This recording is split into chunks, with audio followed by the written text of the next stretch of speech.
If it was Perhaps that makes me misogynistic. What about the Afghan women? It's nothing to do with me on any level. You don't have a view? I have a view. My view is that people naturally gravitate towards law and order. And if you didn't have the Taliban, you'd have different warlords operating in lawlessness. And there would be no way to prevent your store or your market stall getting completely robbed by someone with an AK-47. And people are going to gravitate towards a form of law and order. America left. They left a power vacuum, and the power vacuum is now full. What about their treatment of women? I mean, only tonight they have banned any women from going to university. Fantastic. Let's get the feminists to go and teach them a lesson. The feminists are so tough, and they stand up and say they can do anything a man can do. Let's arm them up and send them to Afghanistan. I'm sure they'll fix it. Why can't you just say, on that, you know what, it's completely wrong? Because it's not my point. I don't understand. But it makes me think, it'll make your critics think that you don't think it's wrong. They could ban all men. They could ban all short people. But they're not. They're only banning women. Correct. They could ban all short people. They could ban all people with long hair. And none of it's anything to do with me. So they can do whatever they want. I'm not going to go to war with the Taliban. Do you think you're a misogynist? Absolutely not. I'm not a misogynist on any level. This is one of those buzzwords they just throw at people randomly. Homophobic, racist, misogynist. They just throw it out at people. Well, joining me now is Talk TV contributor Esther Krakow and a trembling broadcaster and journalist, Jenny Kleeman, visibly recoiling in horror. Let's start with you, Jenny.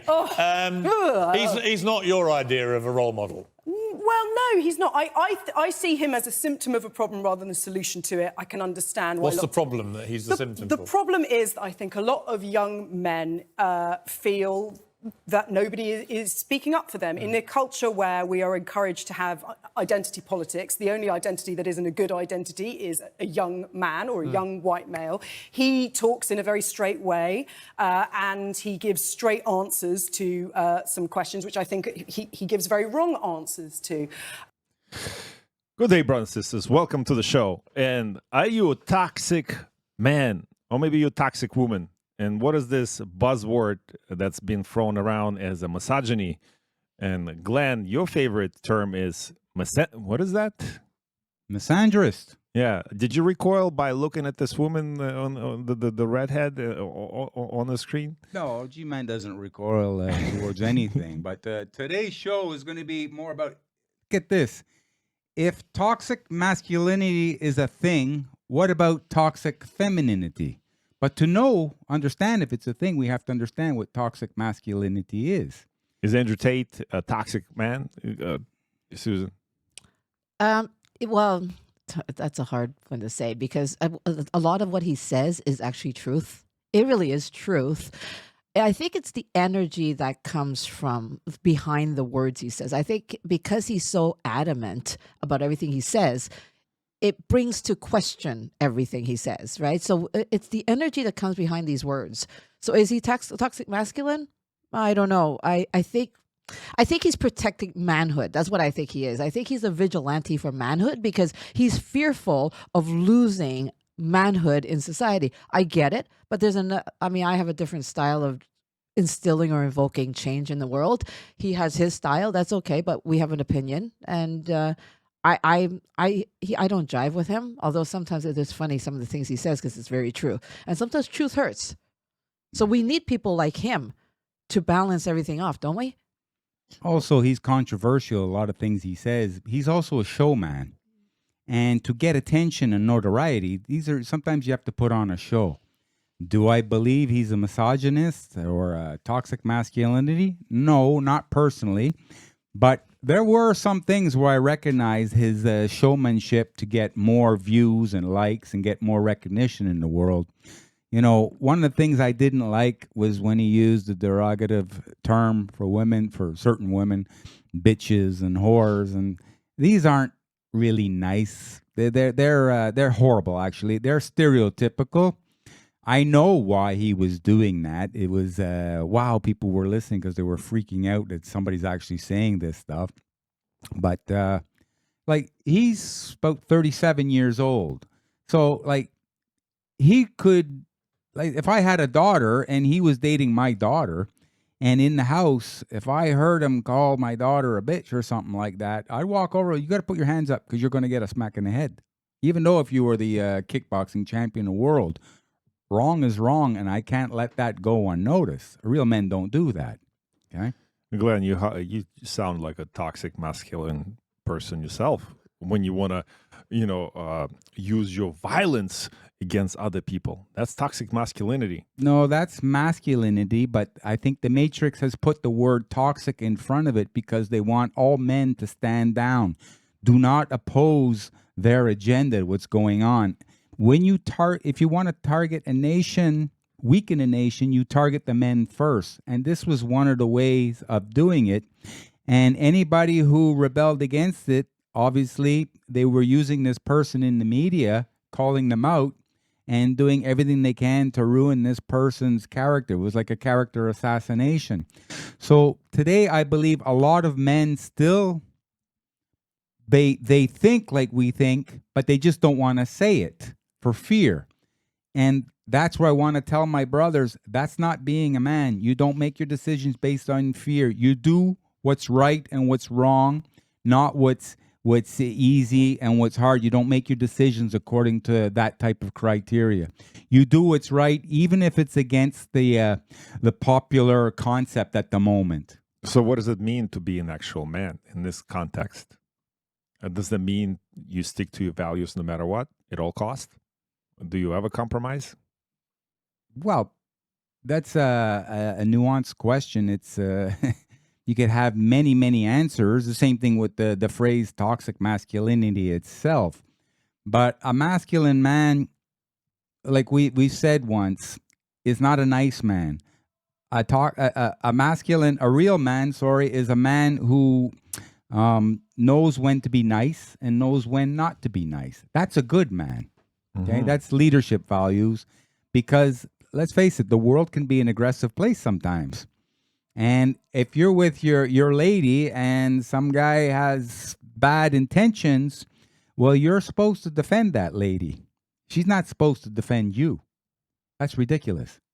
So I actually agree with both of you that the man has been destroyed. And I think in society in general, especially in the Western world, the man is being attacked from all angles. And I think the Matrix defines toxic masculinity intentionally as toxic, where it's just regular masculinity, right? This is one of the terms, this is one of the weapons the Matrix uses to dismantle the man, right? Is a good way to summarize what both of you said. But then toxic femininity, how does that fit into a picture? What is toxic femininity? What about just a toxic person? Why do we have to put a sex behind it? You're toxic. First of all, a toxic man, he could be that way with a woman. He could be that way with children. He could be toxic in the workplace with the employees and the environment. So like there's different ways you could be toxic, but then you could also look at toxic masculinity as just being a downright bully. Okay? And all this seems to stem from what we were talking about on the other show. What is that? NPD, narcissist personality disorder. I was going to say border personality disorder, but it seems like everything today is a disorder. So nobody knows how to be what they're supposed to be anymore, or they're afraid to gravitate toward nature's intentions for fear that they're going to be called out. And this is being used as a divisionary instrument today to keep everybody divided from each other. And also other words from this toxic masculinity, it also overlaps into like the patriarchy. Since when does the patriarchy have to be a negative word? That just means you're the man of the family. My grandfather was the man of the family. And then when he passed away, we had the matriarch. It's like the king in England, and then you had the queen. So why do you have to put a negative connotation on that also? It's just a definition. Susan, you'll be awfully quiet. Yeah, I'm just gathering info as I'm about to fire it back. No, seriously, here's the thing. Toxic, I don't even really believe the word toxic. And I have remind me later to talk about what toxic really means. But one thing I do know is I don't think toxic masculinity or toxic femininity it's part of the Matrix, but I don't think it's an agenda as per the Matrix. I think it's one of those things that the terminology has to be used to explain stupidity, right? I mean, when we have stupid things happening in the world, you have to put a label to it. But then, yes, it is divisive. It does create a divide. It labels people, and then you put it into that camp. But I also know that because it's a terminology that is not a valid one. So people could misinterpret it, like how people misinterpret the Bible. Like literally, like you can read the Bible and you'll have 100,000 people and each person has a different understanding of the Bible. So it's the same thing, toxic masculinity. I've seen women use that term so much, it makes me want to throw up, because when the man doesn't agree with her, all of a sudden he's a toxic masculine, like a toxic man, right? And a man, once he asserts his boundaries, right? There's that buzzword. All of a sudden, no, boundaries is a real word. That's right. Yeah. So once he asserts his boundaries, the woman now doesn't know, especially if the woman is trapped in between the masculine and feminine and Give lost. an example of that, because we're throwing definitions. Like, let's say, like the man dating a woman, or young man dating a young woman, no age, right? And it's a honeymoon stage, dates, flowers, sex, emotions, everything's up to date. Let's do this. Let's go here. Let's go to the movies. Let's go to a restaurant. Let's go hiking, this combination of things. And then real life sets in. You realize that you no longer can able to maintain that lifestyle, and you have to go back to your regular lifestyle because you have to pay bills. As a man, I'm talking from position of the man. So his routine changes a bit to accommodate for being a man. And woman doesn't like it. Oh, you've changed. And she starts telling you, oh, you're choosing your work versus choosing what's more important to you. Is that an example of what you're talking about in some way? Sort of. And if a man puts his foot down and he chooses to ignore her emotional stupidity, right? Because he has to go to work, because he knows that if he doesn't go to work and he doesn't bring home the money, she'll be 100 times worse. So therefore, a man logically has to choose their battles. I mean, isn't that in relationships as a whole? We choose our battles. But for a man, because he knows that he's the only one that can bring the dough home, I'm not only talking about circumstances where you're dealing with a housewife, right? Mm-hmm. That doesn't work. So there's no money coming in if he doesn't bring it in. I'm not talking about two people that work. So he has to put his foot down and put those boundaries up because there are lots of, I'm not saying all women. I'm not going to turn into the Andrew Tate of female here.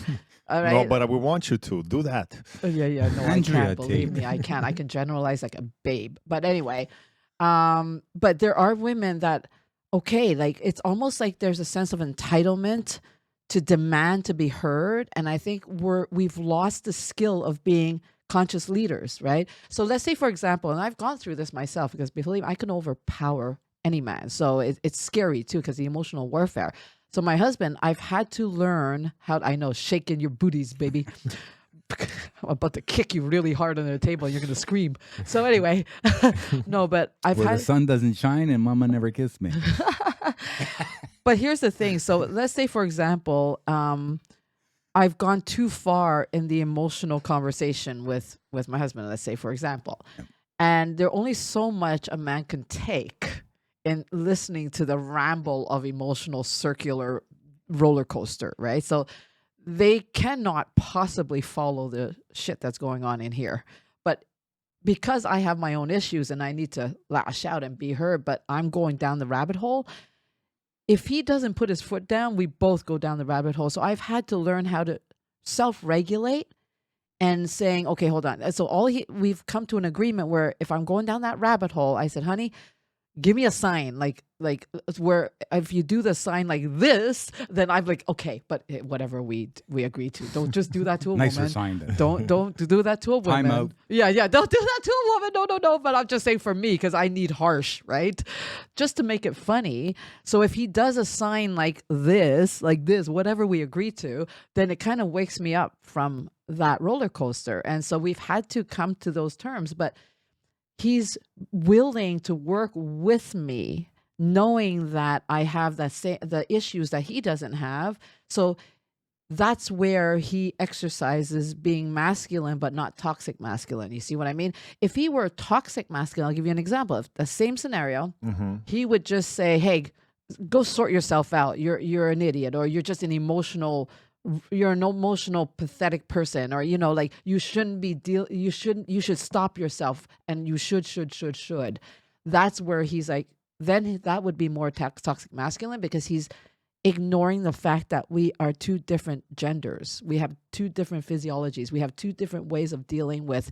So a man that's truly masculine and healthy masculine would recognize, okay, have compassion. And this is the thing with whether it's toxic masculinity or toxic femininity. What's the one thing that's missing is compassion, right? So the toxic masculine person doesn't have compassion for the woman. The woman doesn't have compassion for a man's boundaries. And a woman with no boundaries will never understand anybody else's boundaries, right? That's the whole key. So because my boundaries are strong, I recognize and I respect his boundaries. But a lot of women, if I could say most, if not all, struggle with boundaries, right? Just different degrees, that's all. But women generally, if they don't respect a man's boundaries, it's because you are missing your own boundaries. Fix your boundaries. So going back to the example that I said, so let's say in the same example, okay, so now man realizes he can't maintain the same lifestyle. He has to go back to work and all this other stuff. But the woman says, oh, something must change. You must have met somebody. You're probably cheating on me, and you're spending all this time outside of me. So who are you with? What's her name? Well, maybe not, and now you're being the toxic masculine again. But I'm just trying to play off super realist. No, based on what Susan just said, she said, well, you recognize that fact in the woman, but you know that she's going through her crazy phase, she's not recognizing, she's not actually honoring your boundaries by acting in that way, because she may have an issue with her boundaries, etc. And when it comes to that situation, it's still man's responsibility to maintain peace in that relationship. Is that what you're saying, Susan? No, it's two responsibilities, right? Because the woman has to be able to self-regulate, but it's a process of learning. But if she can't, like in this case, like we hold men responsible, like, okay, we assume. She can't? Well, then you have the wrong woman, brother. Well, that's what I mean. Is that me being, this is why I brought this up. Like, am I being toxic masculine or misogynist when I say, okay, I recognize women right now in this scenario being emotional. I'm going to be a bigger person. I'm going to be a man. And I'm not going to belittle her in the way saying you're going through your crazy times, and at what point do I stop, what do I do in this situation, especially if I care for that person? Well, it's what we all have to do is openly communicate. Okay. But it's a more of a sensitive dialogue, right? We have to have compassion that person is not, we have to give everybody the benefit of the doubt first. Right? That's how I operate. I give you the benefit of the doubt. I don't go into it with suspicion. I go into it, well, let's see what I'm going to expect the best, and you're just going to work your way down. That's just the way it is. But most people, especially women, go into a situation where they're either delusional or they're going in there with the armor on already. Well, you're already creating the defensive outcome. Yes. Already. So in the beginning, when people first meet each other, obviously they're going to be doing everything they can to make it easier to get along with each other. Mm-hmm. And then later on down the road, as you see today, there's so many divorces or so many broken relationships and nothing works. Very few work. They say about half of marriages end up in divorce. And if you look at people who've only been married over the last 10 years, it's about 70% end up in divorce. So that's not good stats. Like, if you were going skydiving, and just before you're jumping out, and the lad tells you, well, 50% of the time the parachute doesn't work, you're not going to go, are you? So this is the thing, like, you have to make sure you're with the right person. But I also want to say something. I believe I heard this from a well-versed man a long time ago. He said to me, if it worked once, it can work again. You see, in the beginning, you're focused on everything you like about this person. But then you get used to it as humans, it becomes like regular. And you don't see the appreciation in it as much anymore. So now what starts bearing fruit is what you're starting to notice is what you don't like about this person. Now, at the beginning, you're focused on what you like. Hold up. We're going to interrupt. Now you're focusing on what you don't like about this person. I got to interrupt you, though. And it does happen in relationships. And I had this experience that firsthand. You start to date a person, and they're one person in the beginning. And then and I don't know if it's the same thing for men and women. I haven't been in the dating pool for that long. But the woman starts to change, especially when she feels comfortable that she got the man. Maybe she doesn't take care of her looks as much. She doesn't go to the gym as much. Maybe like you said before, maybe she was monitoring her behavior. Same thing goes for men, by the way. That's people in general. It's people in general, right? Yeah, So it's not just men and women. No. It's people in general. Like you get a new employee, they do everything they can to really put on a good show in the beginning. Then they get used to it, and they start coming a little bit later, leaving a little bit earlier, and so on and so forth. Oh yeah, my husband, he's won several Oscar award winning trophies. Yeah, he's really good at acting it out. I tell you. Does he watch the show?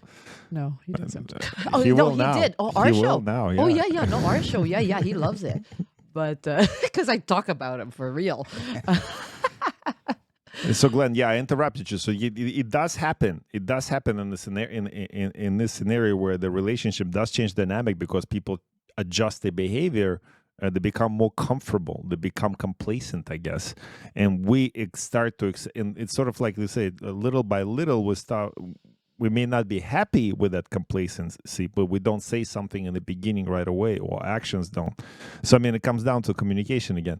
So it does happen to a point, it gets to a point where a modern woman or modern man takes over, the feminism wins in that case and says, well, you don't treat me the same way, you must be a misogynist or toxic man because you're not the same person when we met. You can never take over. You said the modern woman takes over. Takes over from what? It's just she's going to be reactionary. There's another thing that's involved. You see, in the beginning when they meet each other, it's fresh, it's new, they focus on it, they're all happy, But that person inside is not the happiest person on two legs in the world, right? Usually. And then after time goes by, time heals everything, they say, and it goes by, then this person starts blaming the other person for their misery, their unhappiness that's been inside. And that is also another compulsive behavior, the same thing as drugs, alcohol, gambling, porn. People who go through serial relationships, expecting the other person to keep them happy, or in other words, keep them occupied so they don't have enough time to realize just how unhappy they are, and they don't want to fix themselves. It's always somebody else's fault. Mm-hmm. Yeah, and I think that's the key question. Are you happy by yourself, brothers and sisters? I don't know. And Susan, that comes from you. That's my experience with you. You always, the center of happiness is you. You got to find your own happiness. You got to be so comfortable by yourself, within your own shoes, and regardless of circumstances in life, either you're with someone or by yourself, job, no job, depending on the weather, depending on the politics, your economic situation, financial situation at that point in life, it doesn't matter. You got to find the way to be self-sustainable, including emotionally, right? So the happiness, that's when you're self-sustainable emotionally. Yes, that's the dictionary meaning. Let's apply it to human terms now. Right? She shut me down quick. Well, no, but if you look at just Google the word toxic masculinity, and what they say could encompass a whole different interpretations. It's incredible. Yeah. And this is why it's like the Bible. You might as well just add that into another thing, that it's so subjective, because when the emotions are in play to define for the use of that definition, everything becomes questionable, right? Because there's not a solid one way of looking at it where everybody's applying it to whatever they want, and it becomes emotional warfare. It's a weapon used in emotional warfare. So it's okay as long as we know what we're dealing with, but don't allow yourself to be labeled that until the little lady sings. I don't like to use the other one. But here's the thing. This I didn't mean to shoot you down. It's not shooting you down, but I'm just I don't feel it. no, but let's bring it to real terms, because people want to like really understand what that really means. Being happy alone, right? But it was my worst fear growing up, to be alone. It was my worst fear to never find somebody to love me for life, and my worst fear to just be alone in the world. So after working so many years with women or even men, mostly women. The men that I work with usually is because they're codependent. But other than that, the women are the ones that are so scared to be alone. But I also know that the first step, I'm opening up so many topics for upcoming shows, I tell you. But here's the first step. If you want to learn how to be happy alone, because everybody wants to know the how. The first thing when we talk about a topic like self-love, like, okay, how? How? Everything is how. Oh, here's you. This is you can make a lot of money. You're abundant. How? Right? Everything's about the how. So here's the how. Start connecting with other women, other men. Forget about trying to even be happy within a relationship on your own as an independent. And I don't believe in independence in a relationship. I really love the term interdependence. It's almost like you don't want to be detached from that person. I love the fact that I don't want to ever live without that person, but I can, right? But I don't want to. And I know the value that he adds into my potential, but I don't depend on it. You know what I mean? There's a difference. So no, I'm not really independent. I love the the interdependence. So, but you have to be able to define what you bring to the table. Right. So that's it. I mean, so to be happy by yourself, to learn how to love yourself and to be independent by yourself, you have to learn how to navigate in the world with your peers first. You know, every person should be comfortable being alone. Doesn't mean you're lonely. If you're lonely with 8 billion people on the planet, then there's something wrong with you. So a lot of times you're alone to discover yourself. Self-reflection time. Spend some time in the mirror and have a good conversation with the person you see. Okay? And I heard this once, that the voice in your head, not the one talking, but the one in your head is the real you. And I said, no, you're wrong. It's the one listening to the voice in your head is the real you. Oh, wow. Okay? Because you're That's dealing deep. you're dealing with egos, you're dealing with emotion, you're dealing with the conscious, the subconscious, all at the same time. How do you know the voice in your head is even your voice? I mean, that's a spiritual question. You know, oftentimes, how do you know? Like my personal experience, brothers and sisters, I used to go to those shamanic meditations and sound healings and all that stuff. In my first experience, Didn't actually work. Didn't work. I think it. Well, I think if you, mind control and brainwashing is a big thing, right? So well, no, but I actually have a physical experience where I can testify that you can actually pick up on people's emotions and energy and translate it for your receptor. Like in my experience, I wasn't. I'm losing you, but No, you're using the sixth sense there. That's what you're it using is. the It sixth sense. transcends you, right? But the first time I actually experienced it consciously, what I realized, like I was a group, maybe 20, 30 people, I don't know, we're close to each other, laying, like, you know, listening to shaman doing the meditation and musical things. And I'm laying there and I'm getting all those angry thoughts. And like, it's nonstop. It's my thoughts related to my subject, relating to the things that bother me. But I'm getting it nonstop. It's you, you know, like, go do this, go do that. And they're pretty angry, pretty evil, pretty like scary stuff. And I'm like, that's not my thoughts. I consciously was like, no, I don't want to think that. And I shared it with somebody after that experience. It's like, oh, it's easy because you're very sensitive and you're probably picking up on energy of the people. And when it's coming in towards you, it's translated through your life. So the way you perceive it, the way you receive it is the issues in your life. What's bothering you at that point, at that frequency, right?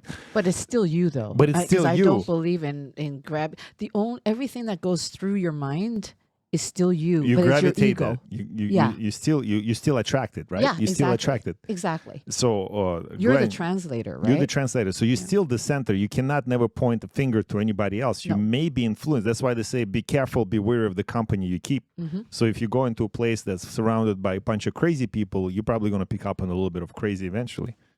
Glenn, is that true? Toxic subject. Yeah, and that brings me to the whole topic about toxic. Let's go back to that. Okay. Yeah, toxic masculinity. Okay, in today's term, what is it? Let's ask the panel here questions. Okay, an aggressive man. He's an aggressive man, so they say, who will stand up when he's challenged by another man. Not just going to turtle. He's going to hold his ground. Okay, and who will protect a woman, for example, if he has to. Is that toxic masculinity? No. A man who's very decisive, with discipline and determination, who knows what he wants and will stop at nothing to get it. He has a direction. That's it. It's like you're in a crowded room. You got to get from here to that side. But you might, in a short period of time, but you might step on somebody's toes now and then. It's not your intention, but it will happen. Are you a toxic man? Is that toxic masculinity? No, you're determined. Here's the thing, though. When we're talking about toxic, there has to be a relation to that. It has to be relative, right? Toxic by itself is not toxic. So just the identifying those points is not toxic. The only time it becomes toxic is it requires another individual or another group of people, right? So it's always the counterpart, right? So Comparison metric?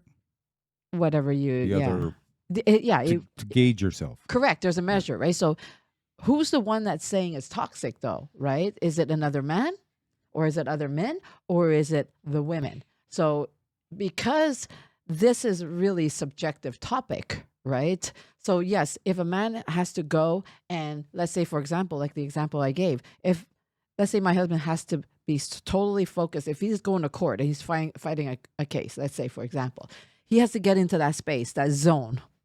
If I'm going to be bawling my eyes out, he can't hear me. He has to tune me out, right? So at that point, if he tunes me out and he ignores me, he walks out the door while I'm screaming and crying, is he a toxic masculine? I don't know.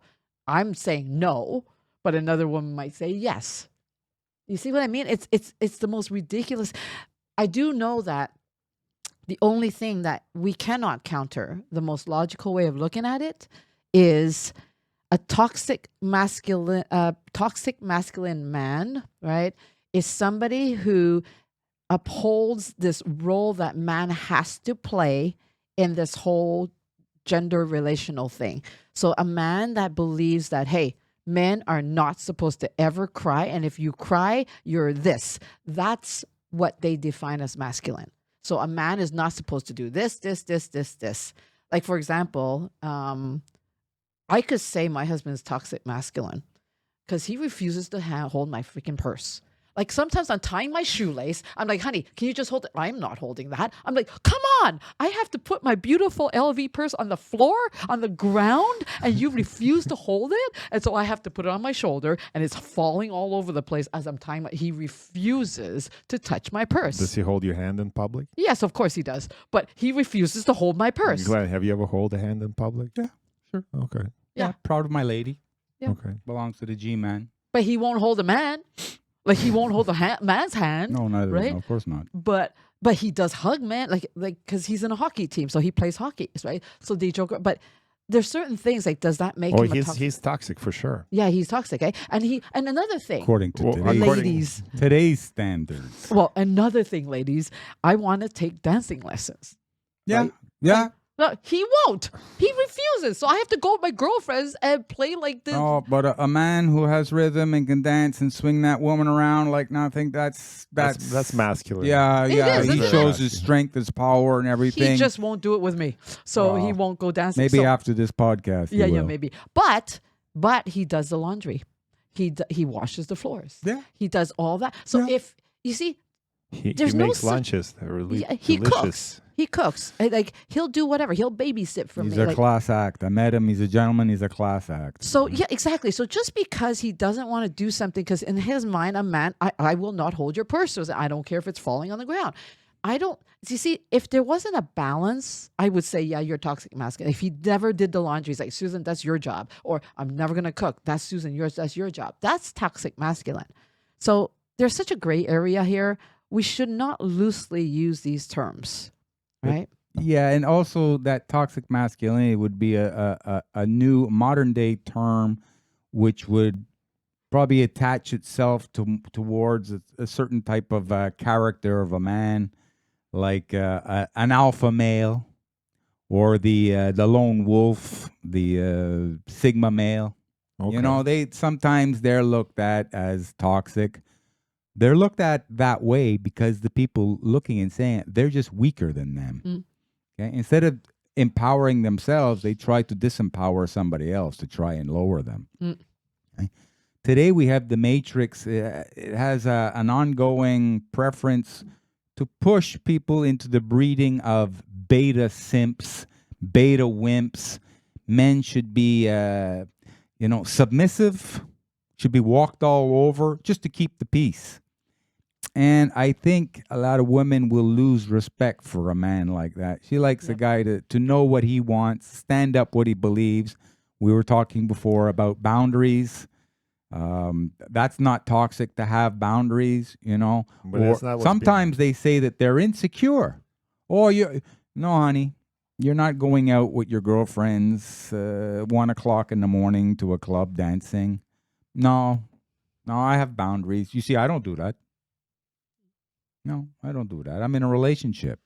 Okay, maybe that's how I met you, but I don't do that. We're in a relationship now. So she says, "Oh, you're insecure." No, the fact that I'm telling you that you're not going, I have boundaries, shows my security in myself. If you want to, it's a free will. You can do what you want. Just don't come back. Boundaries, right? Well, some things are Shared values. Shared value. Well, that's the point you brought up, right? Propagating a certain agenda in the society now. It's like, where's it coming from? From indoctrination centers, from your TVs, from your education, from whatever institutions, but also from other institutions like your athletic institutions. We have. I pulled this up. It just happened in September. It's really fresh. That's why we're going to mention it. A Hockey Canada Summit to tackle toxic masculinity is a root problem in sports and culture. So, Susan, for sure, your husband is, Kevin is toxic because he plays hockey. I know. 100%. I think about this. I was watching a hockey game in the NHL the other night. Boy, it changed from when the G-Man was a young fella. I thought I was watching Disney on Ice. They used to now wear helmets, They all used to mouth wear guards. nothing. No mouth guards, nothing. Yeah, but that's more for protection also. That's you know, crazy, they can skate faster, they're stronger, they're bigger, they hit harder. All the equipment is more advanced. Yeah. The puck flies faster because of the sticks, the way they're made. They're not out of wood anymore. So, yeah, I believe in that safety aspect. But one of the things I notice is, it's a heated game. There's a lot of stress and anxiety playing that game. And sometimes men, real men, not toxic men, they vent this out on each other. You want to go? You want to go? Let's go. And they drop the gloves. But what I see now is it's all talk. And then the referee will come in between and then the show keeps going on. Like, no.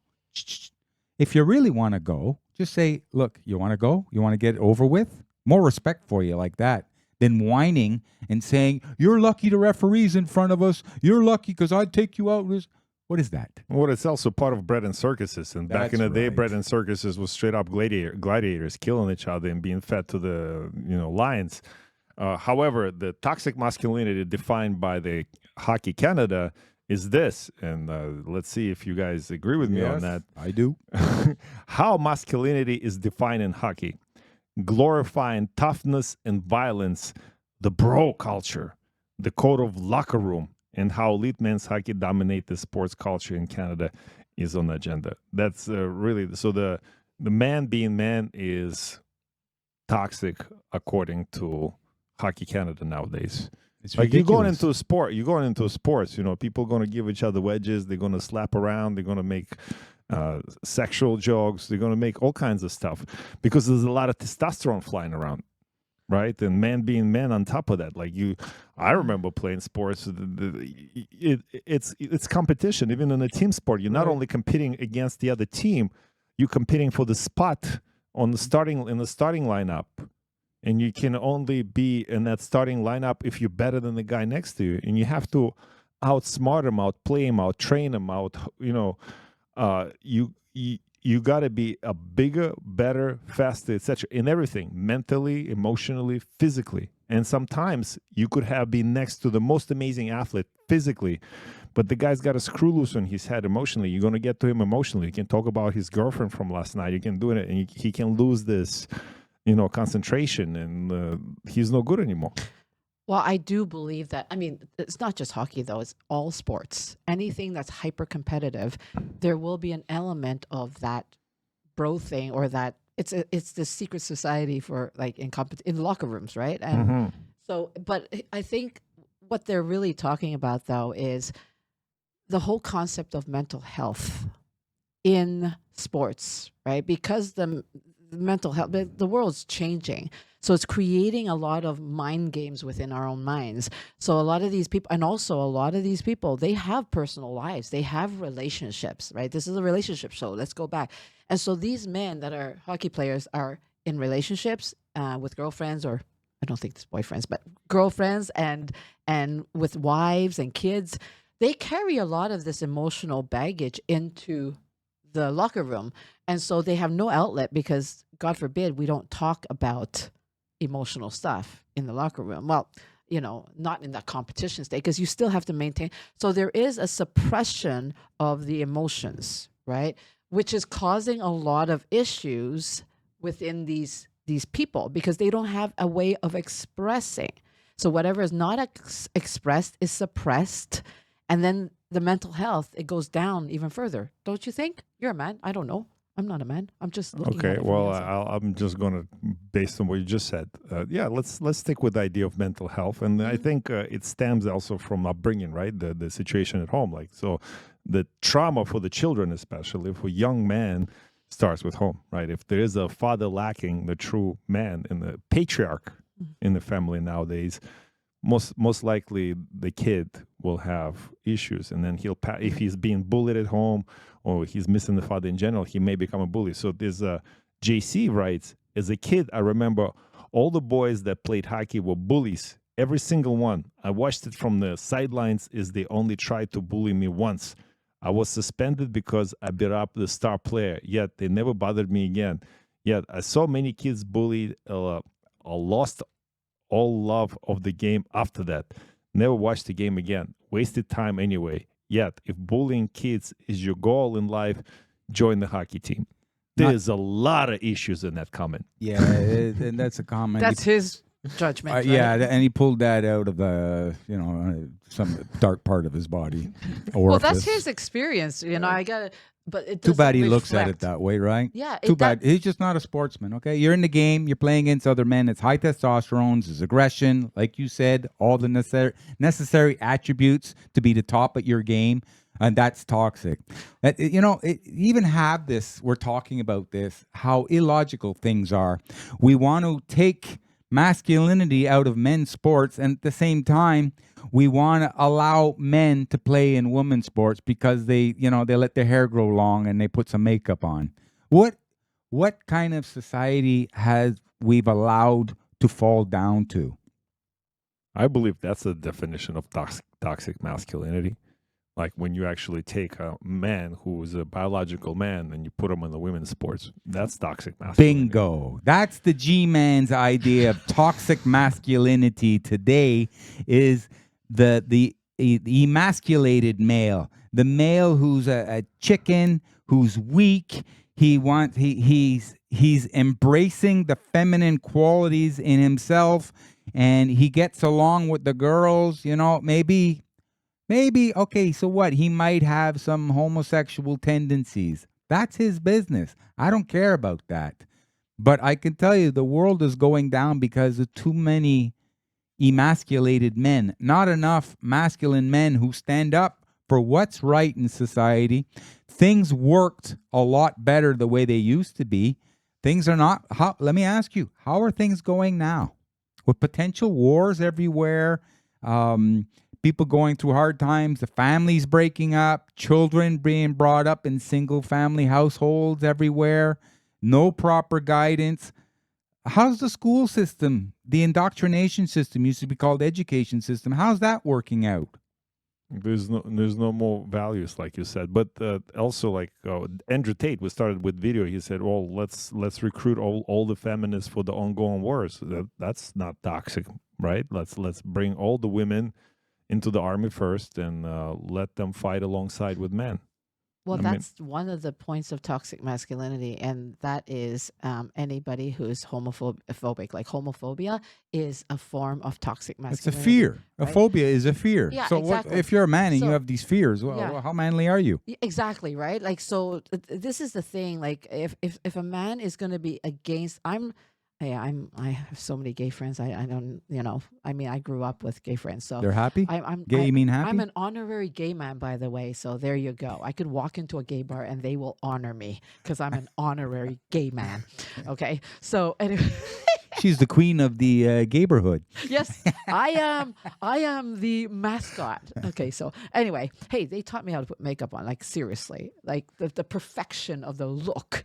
They taught me everything, and I love them. So men better at those things, like Even that. even that they better. no, well, I don't want my husband to do that. I mean, But is that a toxic statement if I say the man is better and putting makeup on than the woman is? I saw actually in the movies, a lot of the top makeup artists for the actors are men. oh yeah, of course. Yeah.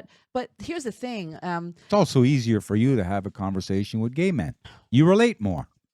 I don't know, because the ones that are really, really feminine, I cannot. I cannot. mean, You're being toxic right Yeah, now. are we talking it drives me nuts. different layers of gay or what? No, the real gay ones. No, you know? actually, the reason why is I have nothing against them. There's a space for everything, but I can't. My work is not dealing with that rabbit hole of emotional hurricane, right? Even the clients I choose are quasi logical. Like there's nothing.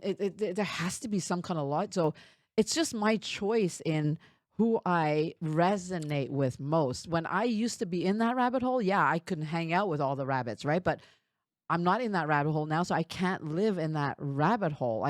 To me, it's wasting too much of my time. But it doesn't mean that they're not wonderful people. They are, but it's just for me, sorry, But no. So, I mean, That's not being toxic, by the way, accepting somebody else's choice. I think that's being a man. That's Humanitarian. Actually, being That's, humanitarian. It doesn't matter, Yeah. man or woman. It's That's being freedom. humanitarian. Oh, And yeah, freedom is not free, and we have to absolutely. fight for that. And that's what, like, everybody has proper rights and choices. Yes. That's what governance is supposed to do. That's Free what will, a government is based on supposed the to do. natural law. Natural law trumps everything. So Yeah. you choose to be that. You can be that, and it's not my place to judge you. Yep. And for me to accept your choice, I may not agree with your lifestyle as a result of your choices, but I have to honor your free will. Absolutely. I mean, that's the whole thing about going back to the homophobic part of toxic masculine, right? To me, there are so many things that happen within the gay community that I don't live that way. Doesn't mean I judge it. It works for them, and hey, it is what it is. But you see, everybody has to have the freedom to express. Like, because if we stunt people from expressing, it turns inward, and how it gets expressed, it becomes toxic. You see what I mean? So let's say, for example, I'm not going to choose to go into a community where they're all crying over emotional shit, like stuff like that. That's not what I choose. But I've been in situations where I go out for dinner and I don't know who's sitting beside me, and they end up to be somebody who's very emotional and down that rabbit hole. And instead of judging it and going against it, I'll sit and I'll give my all to that situation, and I'll walk away leaving that person with a gift to walk away with. But it's not like I'm choosing to go, so you have to, but somebody who's homophobic and judgmental, they can be beside somebody and they will shut them down through judgment, and that's wrong. So that's where it becomes toxic masculinity, is that they cannot even accept that reality. And there's a lad who comes to the gym. He's a gay man, but he's really learning how to box. He's been doing it for a couple of years now. And you watch him and you say, wow, this guy could really defend himself. So, toxic masculinity is also a bully. Yep. Okay? He's going to pick on this person. Good luck to the guy who wants to pick on this guy because of his sexual preference. I mean, he's going to get a good licking, a beating. And I told him, I said, hey, that's pretty good. You really changed. You're good at that now. And he says, oh, thank you. He was so that's happy. But sweet. hey, what the hell? It's toxic masculinity to the big guy here, to the G-man, to Alex, I believe, Susan, is bullies. Yeah. Okay? They pick their spots. A guy will pick on a little guy.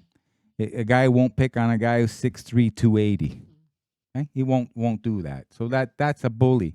And the modern day also toxic masculinity is a man who's been emasculated. He's a submissive, a sissy. No, you got to stand up for what you believe. That's what a man's supposed to do. Well, also, I think what you both brought up, it is a mental issue nowadays. Like the whole bullying concept, hurt people hurt, right? We can agree on that altogether, all three of us here at the panel, that it's not. You don't wake up just one morning and you go outside and you buy a gun and you go to shut up a high school full of kids or any other public place. There's an article that they actually found the real manifesto, and if you're watching, it's on the screen right now. Transgender Nashville shooter Audrey Hale referred to her victims as crackers and faggots who had white privilege, according to copies of her notes that are claimed to be authentic. Kill those kids. Hale, who believed she was a male, wrote in her reported journal entry labeled February 3rd, 2023. Those crackers going to private fancy schools with those fancy wacky sports backpacks with the daddy's Mustangs and convertibles. F you, little shits. I wish to shoot you weak-ass penises with your mop yellow hair, she added. Right?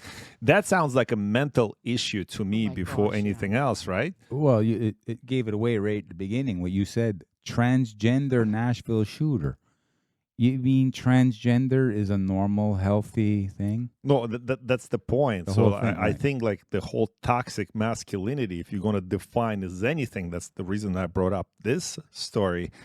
It does correlate to some kind of mental issue that the person has. Yeah. So I don't think the toxic masculinity could be defined without that, or femininity in that point. But it's been thrown around so much. And like the narcissist, the word narcissist, which is actually a mental condition. If it's what Glenn said is, are we all mental, or not all? Not us present here, but society in general. Maybe we are, and everybody else is not. That also true. How do you perceive your, your society, your world is Running into people on the street who recognize us, and they'll say things like, I think what you're saying. Good on to you. I get a lot of people thinking what we're saying. We're just verbally putting out there. We're not afraid. Personally, I'm not afraid of the Matrix coming after me. I have no children. I've never been married, so I'm here. So you know what I mean? Like I don't have a fear of that. Yeah, Rambo the Rottweiler. But some people, like actually based on what you just said, they say, well, how can I hold value to anything you just mentioned if you've never been married and you don't have children? What do you say to those people? I'm a people watcher. If you stand too close to the tree, you can't see the whole forest. So I just stand back and I watch what's going on around me. And I have to tell you, it looks to be very difficult from what I've heard from so many couples. Very difficult to stay together. Yeah. A lot of people will tell you straight out. I asked the guys, if you didn't have any children, would you still, they don't even allow me to finish. Would you still stay married? Are you kidding? I would have been gone a long time ago. But then I'll ask the wives. I said, if you won the $10 million lottery tomorrow, would you still stay I would have been gone a long time ago. So What's I mean, wrong with people me? are What's wrong with me then? People are focusing on the wrong reasons to stay together. Okay, that's not why you forgot on what it was that drew you together. And the Matrix wants to make everybody, well, it's because you grow through your life. As you go through your life, some people grow more than others, and you can grow away from each other. Well, you can also decide, because it's a decision. You can decide to get along. You can decide not to get along. So you decide. You could decide to get back together and start reconnecting. How about I'm going to take a strong stand here? And I know, Glenn, you don't have children. Susan, you have a stepson. I have a daughter. I wish I had children. But but again, it's not the current company that I'm describing. But I think we forget, and it's again like, where do you meet you brought it up earlier. I met my girlfriend at the club, and months later, years later, I don't want her to go to the club. But you met her there. That was her life. That was her identity. Both single at the time. Both single at a time. What would happen if you would have met her at the church versus library, maybe? what would you matter if you met her at the farm? What do you go to the church for? What do you go to the farm for? Well, it's not the same reason why you go to a club for. Well, in here's lies the existential question, and I'm going to take a strong stand here at Love Squared. Alex Sass takes a strong stand. What is the point of the relationship between man and a woman? What is the point of the marriage? A biblical one. It's procreation. There's nothing else. All this happy horse stuff that, well, we're here to help each other, make each other comfortable and love and support, that comes with it because it's a long-lasting relationship. And some religions practice is an eternal one. It's not till death do you part, but forever and ever. But what is the point of that? And the existential and the spiritual question is when you procreate and you create body for your other spirit brothers and sisters to come in and take on those bodies to have their physical experience in this physical world as spirits. And now, if you take this position, then this whole conversation takes the whole different turn. We cannot go away from understanding what is this all about? What is the purpose of all this? What is my purpose being here on earth at this time? And I don't think, I know we cannot have this conversation about masculine and feminine without having this existential idea of what this is all about. You could disagree with me. It's on you. But, am I too far off in this? Like, am I being toxic from the religious perspective right now? Oh, that's an interesting one. Well, I have a total opposite twist. Yeah, okay, good. Yes. But that's good. That's why you're here. He's basically making it sound you're born, you reproduce, you die. And in between all that is life. I tried. I couldn't have kids, so I guess I've lost my purpose. I should change men. No. Let's blame it on him. Right? No, but yes, I do believe that is the old, because we've evolved now. We're at a higher consciousness, so things have changed. I'm not saying change black and white change. We're at a higher consciousness? We've evolved. Yeah. Well, no, the not when you energy, talk to the average Canadian No, I'm not voter. talking about the they humans. still vote for Trudeau. No, I'm not talking about the humans. I'm talking okay. about the Oh, energy of okay. the earth, the evolution of where we're supposed to be versus where we are. There's a big gap. No, we are not.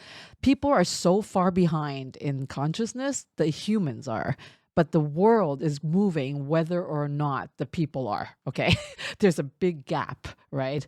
So people, the hypocrisy, the people thinking there's something and then they're not, that's the reality right now. Because right now, Earth has moved that way. It's either, and that's why it's the struggle right now, because the hypocrisy, right?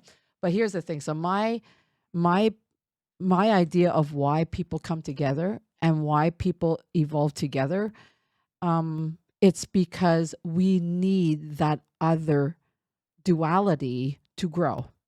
We need something that, I say opposites attract. People never used to believe me, but opposites attract for a reason, because you're supposed to meet your duality halfway to grow. You're supposed to embrace challenge. You're supposed to look at yourself and say, okay, what do I need to improve? What do I need to change? What beliefs do I need to think about changing, or what is meant to be kept and what is meant to be thrown away? And without that duality, we're stuck in our own way. So if we really want to evolve to the full purpose of what we are here to do on this earth, go and coexist with somebody day in and day out. It will challenge you to the core, right? So, yes, we have yet to, oh, just wait. Well, I throw that. Oh, I'm going to watch him squirm this one. So, yeah, he's single, but not for long. Not as long as I'm here. Because that is the best squirm. I see Glenn getting married. Oh yeah. Oh yeah. He's a teddy bear. Like he doesn't even he's a big teddy bear. Glenn, nothing is forever. Oh, you were saying that, Except opposites attract. That's how you can grow off each other.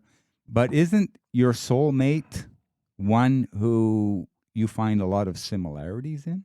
Yeah. Well, we're gonna do another show on what soulmate is all about and what is that magnet, like, because the moment we have conscious understanding of the strategy and protocol of how this all works, we're going to understand who the right person is. Because right now no one knows what the one is or what the right one is, and the women are out there looking for their best girlfriend, but yet they don't want that in a man. So I always say is like, don't go for your best friend as a man. You can, the man can become your best friend, but don't go looking for your best friend as the man. Oh, you go look for your person. You gotta. It's the when you hit that magnet, when the two magnets come together, even if they do something wrong, you just can't leave. There's something that keeps you there. Because believe me, I tried to bolt so many times, and I'm like, okay, why am I still here? Is there something I need to tweak within myself? And it's not something that I've had to think about. It's just something that is so. But this is the thing, right? And so going back to toxic, what is toxic? There's no such thing as toxic, right? The only thing that we have to look at is what is it that we want and what is it that the other person's not giving us. And if you can't communicate it, that's the only thing you need to do. Because otherwise, the lack of communication creates toxicity. That is perfect. So now we can transgender into the next topic. Transgender means we're going to be talking about toxic femininity. Toxic feminists. Well, that would be That our would be next show. That would be more for Susan to. Oh, I have a lot to say about that, ladies. Well, this episode was focusing on toxic masculinity. The next episode is on toxic femininity, and make sure to tune into that. And definitely write to us. If you have any questions, if you have any suggestions, or your stories that you want to share, and we'll discuss it in public. We'll share your laundry in public. Please tune in to the Love Squared here at the Alex Sass Show at the Glen Zone. Now, I'm going to just summarize it. It is true. I do agree with Susan. Susan, I agree with you that it is a binary world that we live in. It is a duality here you experience. If you look all around you, the whole, especially here in Canada, you experience duality in the weather. Hot summer, cold winter, night, day, south, north, black, white, masculine, feminine. You have the duality throughout the whole existence, right? It's how do you deal? How do you manage with it? How do you react with it? Oh, I hate the winter. Oh, I hate the summer. Oh, I don't do good on the night. Well, maybe that's the reason why you're in Canada is to learn to manage the duality. And maybe that's the reason why you're tuning in to Alex Sass Show to experience that as well. Because I bet you, as long as you're listening to us and you are thinking what we're talking about, there's definitely subjects you 100% disagree with, but yet you're listening to us to see what next crazy thing Glenn is about to say, right? Glenn, any closing words? You were just describing the yin and the yang and how they roll into each other to create this beautiful game of life that we've been blessed to allow ourselves to participate in. Thank you to the creator. No better way to close the show. Thank you, brothers and sisters, and we'll see you in the next one.